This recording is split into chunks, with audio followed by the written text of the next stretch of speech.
ഇനി പ്രധാനപ്പെട്ട പത്രവാർത്തകൾ എന്തൊക്കെയാണെന്ന് നോക്കാം പത്രങ്ങളിലൂടെ.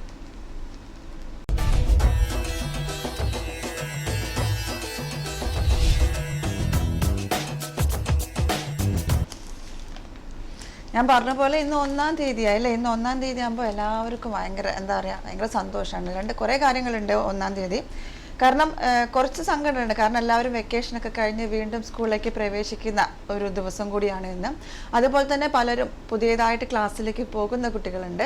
അതുപോലെ ഇന്ന് 1-ാം തീയതി ആകുമ്പോൾ എല്ലാവരും നാട്ടിലേക്ക് ക്യാഷൊക്കെ അയക്കാൻ വേണ്ടിയിട്ട് നോക്കിയറിയാം. കാരണം എല്ലാവർക്കും സാലറി കിട്ടുന്ന സമയമാണ്. അപ്പം നമ്മുടെ എക്സ്ചേഞ്ച് റേറ്റും എക്സ്ചേഞ്ച് റേറ്റും നല്ല ഇതായിട്ട് തന്നെ നിൽക്കുന്നുണ്ട്. റേറ്റൊക്കെ എക്സ്ചേഞ്ച് റേറ്റ് നോക്കുകയാണെങ്കിൽ നമുക്ക് 57.85 ആണ്. 1000 ദിർഹത്തിന് 57 ദിർഹവും 85 ഫിൽസും ആണ് ഇന്ന് ഇപ്പോൾ പത്രം നല്ല തന്നെയായിട്ടാണ് നിൽക്കുന്നത്. അപ്പോൾ നിങ്ങൾക്ക് നാട്ടിലൊക്കെ കഴിക്കുകയാണെങ്കിൽ നല്ല റേറ്റ് തന്നെയുണ്ട്. അപ്പോൾ ഞാൻ പറഞ്ഞ പോലെ 1-ാം തീയതി എല്ലാവരും അപ്പോൾ ഇന്നത്തെ പത്രങ്ങളിലൊക്കെ അത് തന്നെയാണ്. 1-ാം തീയതിയായിട്ട് എല്ലാ സ്കൂളിലെ കാര്യങ്ങളൊക്കെ തന്നെയാണ്. നാട്ടിൽ പുതിയ അധ്യയന വർഷത്തിന് ഇന്ന് തുടക്കം. 1-ാം ക്ലാസ്സിലേക്ക് 3 ലക്ഷം എന്നും പറഞ്ഞിട്ടാണ് കൊടുത്തിരിക്കുന്നത്. തിരുവനന്തപുരം ഒട്ടേറെ പുതുമകളുമായി പുതിയ അധ്യയന വർഷത്തിന് ഇന്ന് തുടക്കം. 1-ാം ക്ലാസ്സിലേക്കും 3 ലക്ഷത്തിലധികം കുട്ടികൾ ഉൾപ്പെടെ 36.5 ലക്ഷം വിദ്യാർത്ഥിനികളാണ് ഇന്ന് സ്കൂളിലെത്തുക. സംസ്ഥാനതല പ്രവേശനോത്സവം വയനാട് കമ്പളക്കാട് ഗവൺമെന്റ് UP സ്കൂളിൽ മന്ത്രി PK അബ്ദുറബ്ബ് ഉദ്ഘാടനം ചെയ്യും. ആരോഗ്യവകുപ്പിന്റെ പരിശോധനയിൽ അടിസ്ഥാന സൗകര്യങ്ങളിൽ പോരായ്മ കണ്ടെത്തിയ സ്കൂളുകളിൽ തിരുത്തൽ നടപടികൾ പൂർത്തിയാക്കി. പുതുമകൾ ഇങ്ങനെ. 1-ാം ക്ലാസ്സിലെത്തുന്ന മുഴുവൻ കുട്ടികൾക്കും ബാഗും കുടയും പുസ്തകങ്ങളും ഉൾപ്പെടെ സമ്മാനങ്ങൾ. പുതിയ സ്കൂൾ വർഷ ദിവസം 8 പീരീഡ് ടൈം ടേബിൾ. വെള്ളിയാഴ്ചകളിൽ 9:30 മുതൽ 4:30 വരെ ക്ലാസ്. 1 മുതൽ 9 വരെ ക്ലാസ്സുകളിൽ സർഗവേളയ്ക്ക് 1 പീരീഡ്. UP ക്ലാസ്സുകളിൽ പുതിയ ലൈബ്രറി പീരീഡ്. എയ്ഡഡ് സ്കൂളുകളിലെ മുഴുവൻ പെൺകുട്ടികൾക്കും BPL SC വിഭാഗം ആൺകുട്ടികൾക്ക് സൗജന്യ യൂണിഫോം. 9-ലും 10-ലും ഒഴികെ പ്രീ പ്രൈമറി മുതൽ +2 വരെ പുതിയ പാഠ്യപദ്ധതി. പഠിക്കാനും പരീക്ഷയ്ക്കും ഡിജിറ്റൽ പാഠപുസ്തകങ്ങൾ മൊബൈൽ ഫോണിൽ വരെ. LP ക്ലാസ്സുകളിൽ ഇംഗ്ലീഷ് പഠിക്കാൻ പീരീഡ്. LP UP സ്കൂളുകളിൽ പേരിൽ വിദ്യാഭ്യാസ അവകാശ നിയമം അനുസരിച്ച് നേരിയ മാറ്റം. പ്രവേശനോത്സവത്തിൽ വിദ്യാർത്ഥികളെ വരവേൽക്കാൻ മധു ബാലകൃഷ്ണന്റെ ഗാനം. എല്ലാ സ്കൂളുകളിലും വിദ്യാർത്ഥികൾക്കായി പരാതിപ്പെട്ടി എന്നൊക്കെ പറഞ്ഞു കൊടുത്തിരിക്കുന്നു. എന്തായാലും എല്ലാവരും ഭയങ്കര ആവേശത്തിലാണ് അല്ലെ? ആവേശമുണ്ട്, അതുപോലെ കുറേ സങ്കടമുണ്ട്. ഭയങ്കര സങ്കടമായിരിക്കും ആദ്യമായിട്ട് പോകുമ്പോൾ ഉള്ള ഒരു നമുക്ക് എന്താ പറയുക, അച്ഛനും അമ്മേനെ ഇല്ലാതെ പോകുമ്പോൾ കരയുന്ന കുറേ കുട്ടികളുണ്ടാവും. ഒറ്റയ്ക്ക് ഇരിക്കുമ്പോൾ സങ്കടപ്പെടുന്നവരുണ്ടാവും. ചിലർക്ക് ഈ ബാഗും ഇതൊക്കെ കിട്ടുമ്പോൾ ഭയങ്കര എക്സൈറ്റഡ് ആയിരിക്കും. എന്ത് ചെയ്യും, ഇതൊക്കെ കിട്ടുന്നുണ്ടല്ലോ, ബലൂണൊക്കെ കാണാൻ ഭയങ്കര സന്തോഷമായിരിക്കും. എന്നാലും കുറേ ആൾക്കാർ ഇപ്പം ക്ലാസ്സിലൊക്കെ പോയിട്ട് വെക്കേഷനായ കുട്ടികൾ വീണ്ടും തിരിച്ച് അയ്യോ ഇനി ക്ലാസ്സിലേക്ക് പോകണമല്ലോ എന്ന് ആഗ്രഹിച്ചിട്ട് സങ്കടപ്പെട്ട് വരുന്നവരൊക്കെ ഉണ്ടാവും. എന്തായാലും എല്ലാ കുരുന്നുകൾക്കും എല്ലാവർക്കും NTV പ്രേക്ഷകർക്ക് എല്ലാവരുടെയും വക തന്നെ നമുക്ക് കൊടുക്കാമല്ലേ? നല്ലൊരു ദിവസം തന്നെ എന്നല്ല അവർക്ക് ആശംസിക്കാം. നമുക്ക് നെക്സ്റ്റ് പോകുന്നത് ഇപ്പം മഴയെ കുറിച്ചിട്ടാണ് നമുക്ക് ആലോചിക്കുന്നത്. നമുക്ക് എപ്പോഴും ഈ ജൂൺ തുടങ്ങുമ്പോൾ നമുക്ക് എപ്പോൾ ഓർമ്മ വരുന്നത് കൊടയാണ്. കൊട കിട്ടും, പുതിയ ബാഗ്, കൊടയൊക്കെ ചൂടിപ്പോകും. കാരണം മഴക്കാലമായി വരാൻ പോകുന്നത്. അപ്പോൾ തിരുവനന്തപുരം കേരളത്തിൽ കാലവർഷം 2 ദിവസം കൂടി വൈകിയേക്കും. കൃത്യമായി എന്ന് തുടങ്ങുമെന്ന് കാലാവസ്ഥാ കേന്ദ്രം അറിയിച്ചിട്ടില്ല. ഇന്നലെയും സംസ്ഥാനത്ത് വ്യാപകമായി വേനൽ മഴ ലഭിച്ചു എന്നും പറഞ്ഞിട്ടാണ് കൊടുത്തിരിക്കുന്നത്. പിന്നെ മറ്റൊരു ന്യൂസ്, വിദ്യാർത്ഥികളുടെ വരവും പോക്കും അറിയാം. ഓരോ വിദ്യാർത്ഥിയും എപ്പോൾ സ്കൂൾ ഗേറ്റ് കടന്നെത്തിയെന്നും പുറത്തിറങ്ങിയെന്നും പ്രിൻസിപ്പാലിനും മാതാപിതാക്കൾക്കും അപ്പോൾ സന്ദേശം ലഭിക്കുന്ന ഇലക്ട്രോണിക് ID കാർഡ് സംവിധാനത്തിന് സ്കൂളുകളിൽ ആലോചന. കുട്ടികളുടെ സുരക്ഷ ഉറപ്പുവരുത്താൻ സഹായിക്കുന്ന റേഡിയോ ഫ്രീക്വൻസി ഐഡന്റിഫിക്കേഷൻ സംവിധാനം നടപ്പാക്കാനായി സംസ്ഥാനത്തെ 150ഓളം സ്കൂളുകൾ പ്രാഥമിക ചർച്ച പൂർത്തിയായി. വിദ്യാർത്ഥി സ്കൂൾ ഗേറ്റ് കടന്നാൽ ഉടൻ മാതാപിതാക്കൾക്കും പ്രിൻസിപ്പലിന്റെ വെബ് പേജിലും സന്ദേശമെത്തും. സ്കൂൾ ബസ്സിൽ കയറുമ്പോഴും ഇറങ്ങുമ്പോഴും സന്ദേശമുണ്ടാകുമെന്നും പറഞ്ഞിട്ടാണ് കൊടുത്തിരിക്കുന്നത്. ഒരു കണക്കിന് അങ്ങനെ ഒരു നല്ലൊരു കാര്യമാണ് അല്ലേ? കാരണം നമുക്ക് എപ്പോൾ എത്തിയോ എന്നൊക്കെ ആകാംക്ഷയിലായിരിക്കും. മക്കൾ എത്തിയോ, അവിടെ എത്തിയോ, അതുപോലെ തിരിച്ച് എപ്പോൾ എത്തും, അങ്ങനെയൊക്കെയുള്ള ഇതിൽ നമുക്കിത് കുറേയൊക്കെ ആശങ്ക പരിഹരിക്കാൻ ഇതിന് കഴിയുമെന്ന് തന്നെ നമുക്ക് വിശ്വസിക്കാം. അപ്പോൾ ഞാൻ പറഞ്ഞ പോലെ എല്ലാ പത്രങ്ങളും തന്നെയാണ് കൊടുത്തിരിക്കുന്നത്. നല്ല ഫോട്ടോസൊക്കെ ഒരു അക്കരെ പച്ചയിലേക്ക് എന്ന് പറഞ്ഞിട്ട് ഒരു ഫോട്ടോസ് സഹിതം നല്ല എന്താ പറയുക, നമുക്കൊരു നൊസ്റ്റാൾജി ഇതാക്കുന്ന ഒരു നല്ലൊരു ഫോട്ടോസൊക്കെ കൊടുത്തിട്ടുണ്ട്. അപ്പോൾ ഇനി നമുക്ക് മറ്റേ ന്യൂസിലേക്ക് പോകാം. മറ്റേ ന്യൂസിലേക്കുള്ളത് സേവന നികുതി വർധന ഇന്ന് മുതൽ വില കുതിക്കുമെന്നും പറഞ്ഞിട്ടാണ് കൊടുത്തിരിക്കുന്നത്. മോദി സർക്കാരിന്റെ ആദ്യ സമ്പൂർണ്ണ പൊതു ബജറ്റിൽ പ്രഖ്യാപിച്ച സേവന നികുതി വർധനവ് ഇന്ന് പ്രാബല്യത്തിൽ വരുന്നതോടെ വിവിധ സേവനങ്ങൾക്കും ഉൽപ്പന്നങ്ങൾക്കും വില വർദ്ധിക്കും. റെസ്റ്റോറന്റുകളിൽ നിന്നുള്ള ഭക്ഷണം, മൊബൈൽ കോൾ നിരക്കുകൾ, ട്രെയിൻ യാത്ര തുടങ്ങിയവയ്ക്ക് ഇന്നു മുതൽ വർദ്ധിച്ച നിരക്ക് നൽകേണ്ടി വരും. വിലക്കയറ്റം കാരണം പൊറുതിമുട്ടിയ സാധാരണക്കാർക്ക് സാധാരണക്കാർക്ക് മേലാണ് അമിതഭാരമായി നികുതി വർധന എത്തുന്നത് എന്ന് പറഞ്ഞിട്ടാണ് കൊടുത്തിരിക്കുന്നത്. ഓക്കെ, ഇനി നമുക്ക് മറ്റു ന്യൂസിലേക്ക് പോകുകയാണെങ്കിൽ നമ്മുടെ ചൂട് തന്നെയാണ് അല്ലെ. എന്തൊരു ചൂടാണ്, പുറത്തിറങ്ങാൻ പറ്റുന്നില്ല. കൊടും ചൂടിൽ രാജ്യം വേവുന്നു. മരണം 2248. നാഗ്പൂരിൽ തീച്ചൂട് 47.1 ഡിഗ്രി സെൽഷ്യസ്. ആന്ധ്രാപ്രദേശിൽ ഇന്നലെ മാത്രം 41 മരണം. ആകെ മരണം 1636. ഉച്ചനേരം വെയിൽ ഏൽക്കരുതെന്ന് കാലാവസ്ഥാ വകുപ്പ്. രാജ്യത്തെ പല സംസ്ഥാനങ്ങളും കനത്ത ചൂടിൽ വെന്തുരുകുകയാണ്. ഇന്നലെയും പലയിടത്തും താപനില 45 ഡിഗ്രി സെൽഷ്യസിനു മുകളിലായി തുടരുന്നു. ചൂടുകാറ്റും വ്യാപകമായ നാശം വിതയ്ക്കുന്നു. ഉത്തരേന്ത്യയിൽ കനത്ത ചൂടും ഈ മാസാദ്യം വരെ തുടരും. ആന്ധ്രാപ്രദേശിൽ ഇന്നലെ മാത്രം 41 പേർ മരിച്ചു. രാജ്യത്തൊട്ടാകെ കൊടും ചൂടിൽ മരിച്ചവർ 2248 ഉയർന്നു. ആന്ധ്രയിൽ മാത്രം ആകെ മരണം 1636. തെലുങ്കാനയിൽ ആകെ 541 പേരും ഗുജറാത്തിൽ 7, ഡൽഹിയിൽ 2 മരണം ഇന്നലെ റിപ്പോർട്ട് ചെയ്തു എന്ന് പറഞ്ഞിട്ടാണ് കൊടുത്തിരിക്കുന്നത്. അതുപോലെ മറ്റൊരു ന്യൂസുള്ളത് ഒ രാജഗോപാൽ BJP സ്ഥാനാർത്ഥി എന്ന് പറഞ്ഞിട്ടാണ്. തിരുവനന്തപുരം മുതിർന്ന നേതാവും മുൻ കേന്ദ്രമന്ത്രിയുമായ ഒ രാജഗോപാൽ അരുവിക്കരയിൽ BJP സ്ഥാനാർത്ഥിയാകും.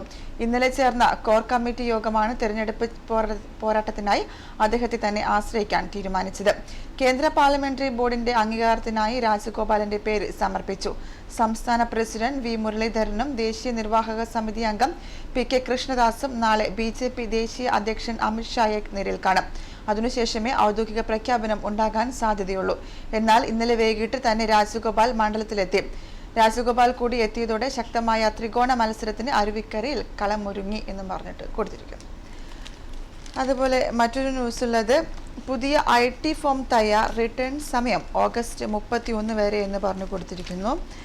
ന്യൂഡൽഹി ലളിതമാക്കിയ ആദായ നികുതി റിട്ടേൺ ഫോം സർക്കാർ പുറത്തിറക്കി. റിട്ടേൺ സമർപ്പിക്കാനുള്ള കാലാവധി ഓഗസ്റ്റ് 31 വരെ നീട്ടിയിട്ടുമുണ്ട്.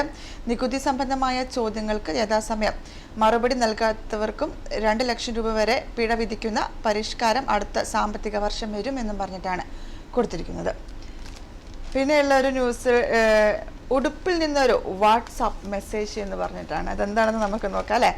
നമ്മളിടുന്ന ഉടുപ്പ് തന്നെ ടച്ച് സ്ക്രീൻ ആയാൽ എന്ത് എളുപ്പമായിരിക്കും.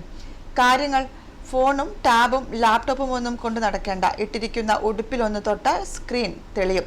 വാട്സപ്പും ഫേസ്ബുക്കും ഇമെയിലും ഒക്കെ ഉടുപ്പിൽ തന്നെ കാണാം. മാത്രമോ പല ഇലക്ട്രോണിക് ഉപകരണങ്ങളുടെ നിയന്ത്രണവും ഈ ഉടുപ്പ് സ്ക്രീനിലൂടെ ചെയ്യാം. എത്ര സുന്ദരമായ നടക്കാത്ത സ്വപ്നം എന്ന് പറയാൻ വരട്ടെ, സംഗതി സത്യമാകാൻ പോവുകയാണ്. വസ്ത്രം ടച്ച് സ്ക്രീൻ ആക്കുന്ന സാങ്കേതിക വിദ്യയുടെ വിജയകരമായ പരീക്ഷണം ഗൂഗിൾ നടത്തിക്കഴിഞ്ഞു എന്ന് പറഞ്ഞിട്ടാണ് കൊടുത്തിരിക്കുന്നത്. അതുപോലെ ഇനി മറ്റ് ന്യൂസിലേക്ക്, അതേപോലെ പ്രധാനപ്പെട്ട ന്യൂസിലേക്ക് പെട്ടെന്ന് നമുക്ക് ഓടിക്കുകയാണെങ്കിൽ കുറേ നമുക്ക് സമയം തീരാറായിരിക്കുകയാണ്. നമുക്കിനി എന്തായാലും നമ്മൾ ഗൾഫ് ന്യൂസുകളിലേക്കൊക്കെ പോകേണ്ടതുണ്ട്. ഗൾഫ് ന്യൂസിലേക്ക് പോകുകയാണെങ്കിൽ ന്യൂസ് ഉള്ളത് GCC രാജ്യങ്ങളിലെ വിദേശികളുടെ UAE സന്ദർശനം സഹായത്തിന് ഇനി ആപ്പ് എന്ന് പറഞ്ഞിട്ടാണ് കൊടുത്തിരിക്കുന്നത്.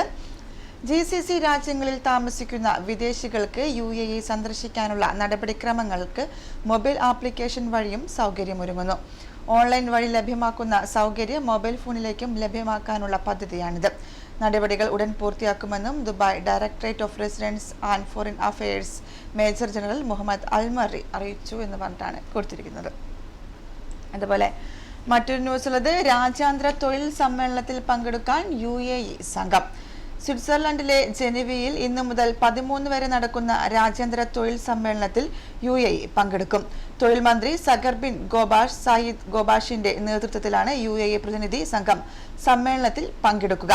185 അംഗരാജ്യങ്ങളിൽ നിന്നുള്ള പ്രതിനിധികളും തൊഴിലാളി സംഘടനാ നേതാക്കളുമാണ് ജനീവയിൽ ഒത്തുചേരുന്നത് എന്ന് പറഞ്ഞ് കൊടുത്തിരിക്കുന്നു. അതുപോലെയുള്ളത് 16.6% സ്കൂൾ വിദ്യാർത്ഥികൾ പുകവലിക്കാർ എന്നും പറഞ്ഞിട്ടാണ് കൊടുത്തിരിക്കുന്നത്. ദുബായ് എമിറേറ്റിലെ 14.6% സ്കൂൾ വിദ്യാർത്ഥികളും പുകവലിക്കാരാണെന്ന് പഠനം. ദുബായ് ഹെൽത്ത് അതോറിറ്റി നടത്തിയ സർവേയിലാണ് ഞെട്ടിക്കുന്ന വിവരമുള്ളത്. സർവകലാശാല വിദ്യാർത്ഥികളിൽ 17.9% പുകവലിക്കാർ. അൽബർഷ അക്താവാർ മേഖലയിലുള്ള പുകവലി വിമുക്ത കേന്ദ്രങ്ങളിൽ എത്തുന്നവരുടെ എണ്ണത്തിലും വർധനയുണ്ട്. 2013 14% പേരാണ് വന്നതെങ്കിൽ ഇപ്പോൾ അത് 17% വർദ്ധിച്ചു. പ്രതിവർഷം 300 പേരെങ്കിലും പുകവലിയിൽ നിന്ന് മുക്തരാകാൻ സെന്ററുകളെ സമീപിക്കാറുണ്ടെങ്കിലും ഇവരിൽ 17% മാത്രമാണ് പുകവലി ഉപേക്ഷിക്കുന്നതെന്നും ഡോക്ടർ ഹനാൻ ഉബൈദ് വെളിപ്പെടുത്തി എന്നും പറഞ്ഞിട്ടാണ് ഇതിന്റെ ന്യൂസ് കൊടുത്തിരിക്കുന്നത്. അപ്പോൾ നമുക്ക് ഇന്നലെ നമ്മൾ ന്യൂസൊക്കെ വായിച്ചിട്ടാണ് ഇന്നലെ പുകയില വിരുദ്ധ ദിനമായിരുന്നു എന്നുള്ളല്ലേ. അപ്പോൾ അതിനെക്കുറിച്ചിട്ടാണ് ന്യൂസ് വന്നിരിക്കുന്നത്. അതുപോലെ നമുക്ക് മറ്റ് ന്യൂസുകളിലേക്ക് പോകുകയാണെങ്കിൽ ഉള്ളത് ദുബായ് ലോകത്തിന്റെ കേന്ദ്രസ്ഥാനമാകുമ്പോൾ എന്നും പറഞ്ഞിട്ടാണ് കൊടുത്തിരിക്കുന്നത്. ലോകത്തിന്റെ തലസ്ഥാനം അല്ലെങ്കിൽ കേന്ദ്രമായി കണക്കാക്കുന്നത് ലണ്ടൻ നഗരത്തെ ഏറെ വൈകാതെ ആ സ്ഥാനം ദുബായിക്ക് ലഭിക്കുമെന്നാണ് ഗ്യാപ് മെന്റൽ സ്റ്റാറ്റിസ്റ്റിക്സ് സ്ഥാപകനായ ഡോക്ടർ ഹൻസ് റോസ്ലിംഗ് അടക്കം വിദഗ്ധർ ചൂണ്ടിക്കാട്ടുന്നത്. ഏഷ്യയിലും ആഫ്രിക്കയിലും ജനസംഖ്യ വർദ്ധിക്കുന്നതും ദുബായിലെ അടിസ്ഥാന സൗകര്യങ്ങളുടെ മേന്മയുമാണ് ഡോക്ടർ ഹൻസ് റോസ്ലിംഗിന്റെ കണക്കുകൂട്ടലിന് ആധാരം. 2100 ലോക ജനസംഖ്യയുടെ 80% ഏഷ്യ ആഫ്രിക്ക മേഖലയിലായിരിക്കും. ഇപ്പോൾ തന്നെ ജനസംഖ്യ കുതിപ്പുണ്ട്. ഇരു ഭൂഖണ്ഡങ്ങളുടെയും ഒത്ത മധ്യത്തിലാണ് ദുബായ് എന്നും പറഞ്ഞിട്ട് കൊടുത്തിരിക്കുന്ന ന്യൂസ്. അതുപോലെ മറ്റൊരു ന്യൂസ് ഉള്ളത് പഴയ സ്മാർട്ട് ഫോണുകൾ പുതിയ പാക്കറ്റിൽ എന്നും പറഞ്ഞിട്ടാണ് കൊടുത്തിരിക്കുന്നത്. 4700 ഫോണുകൾ പിടിച്ചെടുത്തു. ദുബായ് ഉപയോഗിച്ച പഴയ ഫോണുകൾ കെട്ടും മട്ടും മാറ്റി പുതിയ പാക്കറ്റുകളിലാക്കി പുതിയതെന്ന വ്യാജനെ വിൽപ്പന നടത്തിയ സ്ഥാപനങ്ങൾക്കെതിരെ അധികൃതർ നടപടി കൈക്കൊണ്ടു. ദേര നായ്ഫ്, സത്വ എന്നിവിടങ്ങളിലെ മൊബൈൽ ഫോൺ വിപണിയിൽ ദുബായ് ഇക്കണോമിക് ഡെവലപ്മെന്റ് ഡിപ്പാർട്ട്മെന്റിലെ ഉദ്യോഗസ്ഥർ നടത്തിയ പരിശോധനയിലാണ് വൻ വ്യാപാര തട്ടിപ്പ് കണ്ടെത്തിയത്. പഴയ ഫോണുകൾ പുതിയ പാക്കറ്റുകളിലാക്കി പുതിയവയെന്ന് ഉപഭോക്താക്കളെ ധരിപ്പിച്ച് വിൽപ്പന നടത്തുന്ന 20 സ്ഥാപനങ്ങൾക്കെതിരെയാണ് നടപടി സ്വീകരിച്ചത്. പുതിയ ഫോണുകൾക്ക് വിപണിയിൽ വരുന്ന വിലയിൽ നിന്ന് അല്പം കുറവ് പ്രഖ്യാപിച്ചാണ് ഇവർ ഉപഭോക്താക്കളെ ആകർഷിച്ചിരുന്നത്. ഇക്കാര്യത്തിൽ ഇക്കണോമിക് വിഭാഗത്തിൽ ലഭിച്ച ചില പരാതികളുടെ അടിസ്ഥാനത്തിലാണ് അധികൃതർ പരിശോധന നടത്തിയത് എന്ന് പറഞ്ഞിട്ടാണ് കൊടുത്തിരിക്കുന്നത്. അപ്പോൾ ശ്രദ്ധിക്കുക, നിങ്ങൾ ഫോണൊക്കെ വാങ്ങുമ്പോൾ അതിൻ്റെ അംഗീകൃതമായ സ്ഥാപനങ്ങളിൽ നിന്ന് തന്നെ വാങ്ങാൻ ശ്രദ്ധിക്കുക. ഇതുപോലെ വാങ്ങുമ്പം കുറച്ച് പൈസയൊക്കെ കുറച്ച് കിട്ടും, അതുപോലെ ഓഫേഴ്സൊക്കെ തരുമായിരിക്കും. പക്ഷേ ഇതുപോലെയുള്ള തട്ടിപ്പുകളൊക്കെ ഉണ്ടാകുമ്പോൾ നമ്മൾ വളരെയധികം ശ്രദ്ധിക്കേണ്ടതുണ്ട്. ഓക്കെ, ഇതൊക്കെ നമ്മുടെ പ്രധാനപ്പെട്ട വാർത്തകൾ. നമ്മളെ സ്പോർട്സ് പേജിലേക്ക് അതുപോലെ വേറൊരു പ്രത്യേക ഒരു ന്യൂസ് ഉള്ളത് നമ്മുടെ ചൂട് കൂടാണ് അല്ലേ. അപ്പോൾ ചൂടിനെ കുറിച്ചിട്ടുള്ള ന്യൂസാണ്. വേനൽ ഉച്ചവിശ്രമം ജൂൺ 15 മുതൽ എന്ന് പറഞ്ഞു കൊടുത്തിരിക്കുന്നു. ദുബായ് വേനൽക്കാലത്ത് പുറം ജോലി ചെയ്യുന്ന തൊഴിലാളികൾക്ക് ഉച്ചവിശ്രമം ജൂൺ 15 മുതൽ ആരംഭിക്കും. സെപ്റ്റംബർ 15 വരെയാണ് ക്രമീകരണം.